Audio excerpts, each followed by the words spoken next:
Respected students, welcome back everyone. So today's video is about the external tools in Power BI. So we are going to start the new playlist which will cover the external tools. There are multiple external tools like Tabular Editor is there, ALM Toolkit is there, DAX Studio is there, Major Killer is there. But in this video we are going to cover the Tabular Editor part, and it's the first part, okay, of this playlist of Tabular Editor. So now let's start with the video. But see, why we have to use external tool apart from Power BI? Because it really helps to complete the project very fast. Okay, and there are multiple magical things or limitations in Power BI that are completed with the help of external tools. So see, this is the Tabular Editor interface. Now, first thing, can you download this or is it free? So definitely it is free and you can download it. So just you can go on our Indian Paradise blog, which is there. This link I will put in description box. You just have to go to this article, okay, and just do right click here.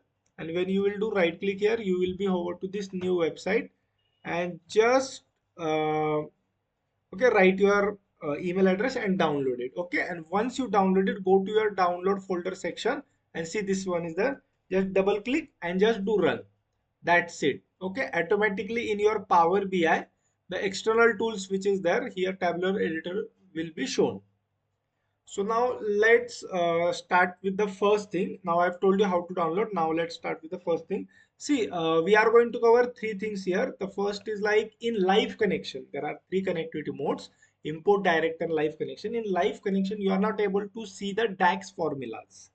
Okay, multiple, like if Power BI data sets is there or Azure analysis services is there, already the few DAX functions are already created there, and that you get in pre-built model only, data model only. So you are not able to see the DAX formula. Right now this is import mode, but I am just telling for live connection. So in that case, how to download and see that DAX formula, or how to hover here and how to see the DAX formula.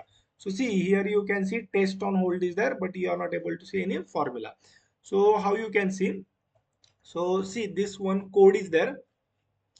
I've already written noted down this code so that video will not be so big. So now just go here. Okay, click on this C script. Okay, I will remove this earlier one and paste this. Control A, and see here this run button is there. You have to just click on this run button. Here you are able to even see 31 model changes. So there are around 31 tax formulas. Okay, now just go and click on this file save button, and once now you will go to this Power BI PBX file. So see here refresh and everything is going on. See, you can see here refresh, everything is going on. And once refresh is done, so now just hover on this. Okay, so see this now DAX formula you are able to see. So when it comes to live connection, when you are fetching from Power BI dataset or Azure analysis services, there are few DAX functions which are already created at the backend, and you are not able to see that formulas. What are exact formulas? And sometimes there are few DAX functions we have to use to create the new one, but at least you should know what is the logic of old DAX function. So this is the best thing. And see this code which is there, I will definitely put this code in our description box. Okay, so this was the first thing.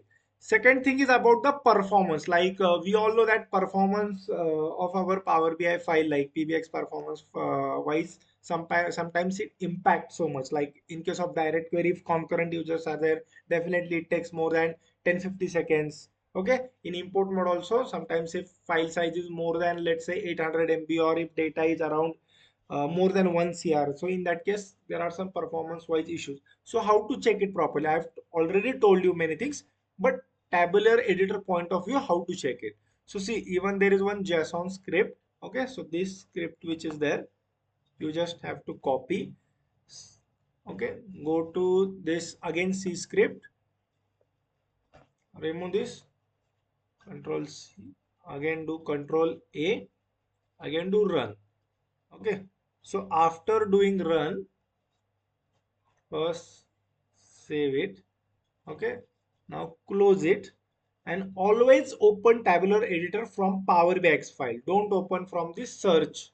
Okay, so here tabular editor is showing, don't open from this. Always go to PBX file size, go on external tools, tabular editor.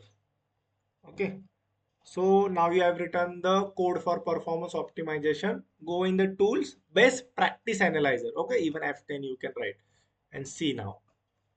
This is the performance issues. Now it will tell what are the performance issue. You can take 2-3 points from this and you can implement in your Power BI model. So like see, do not use floating data types. I have already told multiple times that date time function, text function or floating which is there, it always impacts in your performance. So see this one it is telling, even you can see consider star schema.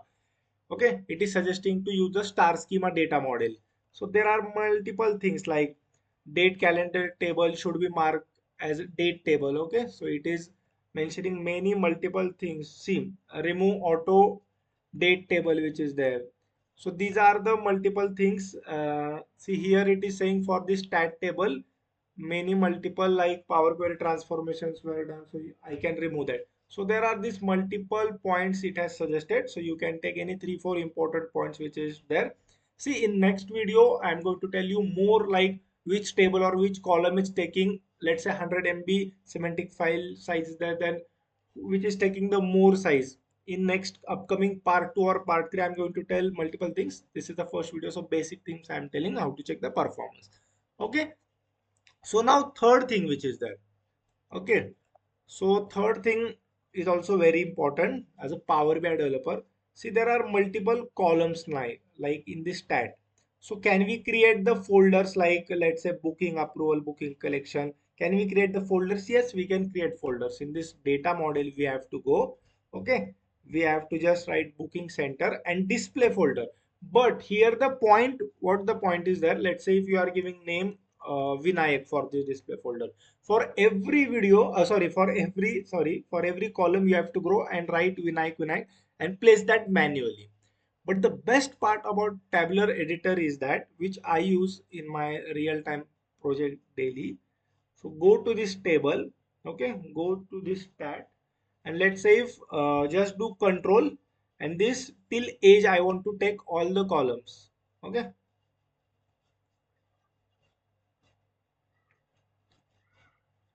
okay, so I can just do control and take all the columns together. Okay, and just right click, create new display folder, and see folder name Vinayak. Okay, or let's say I will give another name Indian Paradise. I will give, let's, okay. So one more folder has been created. Okay, we want to create for this test and last transfer. Again, even I can remove with make invisible. So display folder, even hierarchy can be done, date column, major calculate column, but now I'm telling only for um, folder. Okay, Power BI like this. Just go on this file, save this, and now when you will come here, you can see already it has loaded. And now let's see whether it has created folders or not. What Indian Paradise and Power BI something. See, you can see Power BI folder has been created. Okay, and all the columns are there. And one more Indian Paradise also we have created. See, Indian Paradise also it is there. And all the columns have came now. So that's the best thing how it helps in real-time project tabular editor. I have told for live connection how to check the DAX formulas. That's very important. Second, performance-wise impact. And third thing which is there, this is folder perspective. But let's say if you are creating self-service data set and you are giving that data set to client to play around with it and create his report on own, that time you have to create proper folders and everything. Okay, so this really helps in that case. So thanks for watching till end, and if you are having any kind of doubt, please comment. This is the first part. I'm going to create multiple 10-15 videos on all the external tools. So please support me for this new playlist which is there. And if you are having any kind of doubt, then comment within 1 hour. I will reply. Okay. And please subscribe and press bell icon for all upcoming videos.